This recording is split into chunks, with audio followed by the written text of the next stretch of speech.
Bueno, pues después de esa explicación que os he hecho de Steam 2D, vamos a ver cómo podemos crear el stage. Pero antes, ya que vamos a crear el juego ahora en directo, más o menos, o sea, yo os voy a enseñar cómo lo hago para que vosotros aprendáis, vamos a introducir un cambio que va a ser muy beneficioso para todos. Y es que yo os hablé antes del Application Adapter y os conté que tenía unos métodos que se ejecutaban en algún momento, pero a lo mejor alguien nota que falta algo, y es que cuando tú tienes un Application Adapter, en el momento en el que abres el juego empieza a desplegarse el método render y se dibuja una cosa. Pero si miramos los principales juegos que tenemos para jugar y miramos cualquier juego de móvil, normalmente tú no abres el juego y te lanza directamente la pantalla del juego. Normalmente hay pantallas especiales, hay pantallas de bienvenida, pantallas con un botón que pone jugar. Eso es porque esos juegos utilizan múltiples pantallas y nosotros, como vamos a querer meter en nuestro juego una pantalla al menos de bienvenida para que al menos el usuario no se asuste cuando abra nuestro juego, vamos a hacer algo parecido. Y para ello, LibGDX integra una clase parecida a Application Adapter porque al fin y al cabo extiende, pero que nos va a ayudar a hacer juegos de múltiples pantallas, y es Game. Afortunadamente Game es una clase que, como ya digo, extiende a Application Adapter, así que como veis no tengo que introducir ningún cambio. Pero a cambio Game introduce un método bastante interesante que es setScreen. ¿Vale? Y setScreen es un método que sirve para dibujar en pantalla, una screen.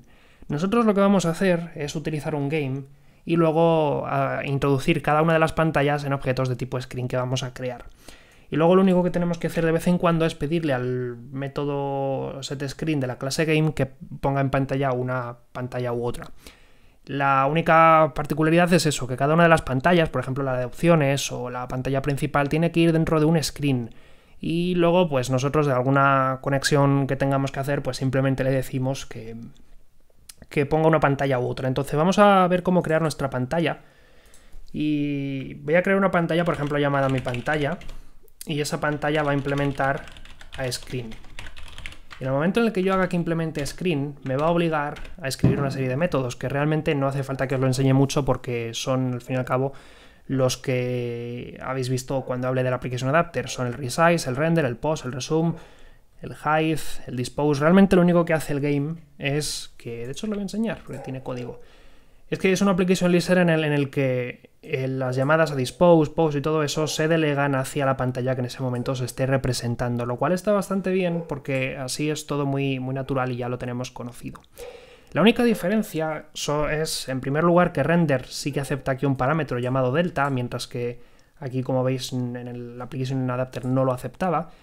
Y este parámetro lo utilizamos porque cuando estamos haciendo juegos normalmente nos interesa que las cosas se animen o que las cosas se muevan, y a veces es necesario conocer cuánto tiempo pasó desde la última vez que se llamó al método render, de modo que digamos, a ver, han pasado 25 milisegundos desde la última vez que se redibujó la pantalla, pues para que el personaje se mueva a una velocidad constante tendré que hacer un cálculo para que avance, yo que sé, 20-30 píxeles y así parezca que se está moviendo bien.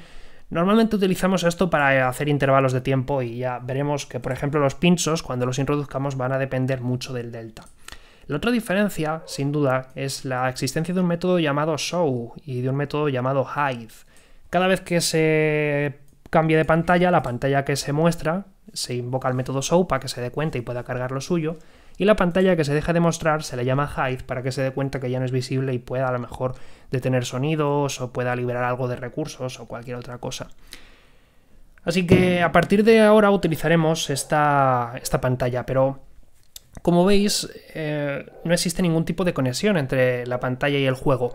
Un patrón que suele hacerse cuando hacemos juegos, al menos en LibGDX, es de alguna forma conectar cada una de las pantallas con el juego principal. ¿Por qué? Pues porque a veces tenemos recursos comunes que necesitan estar bajo control en todo el momento, por ejemplo, algún sistema de audio o el sistema de anuncios, si queremos mostrar anuncios en nuestro juego.